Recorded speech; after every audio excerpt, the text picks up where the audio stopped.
when do you have that moment where you kind of crash and fail?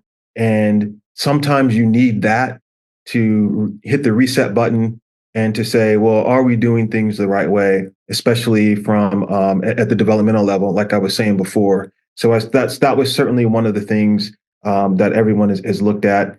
And but I also think that one of the areas, and I think every country has this issue, is that your domestic league has to be strong.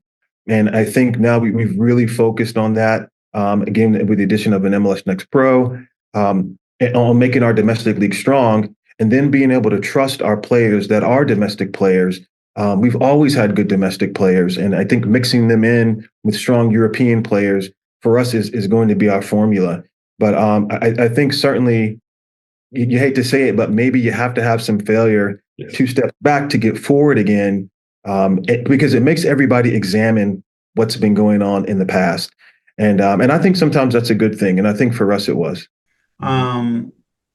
But I think even, after the 2000 World Cup, we've kind of just plateaued. And I think one of the things is we're more well known in the media, so people know about our players more. Some of them are playing overseas, but we're not really doing better.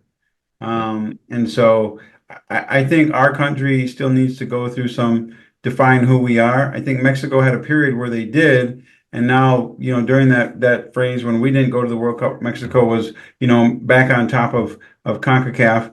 I think right now, we even have to bring Canada in the picture for the future, that we have three countries that that are capable of really being, I would say, teams in the top 8 in the world, right? We have enough potential players that if we have the right structures and the history and the talent, that we should be in the top 8. Now, it takes luck, to be, number one, and to be in the top 4.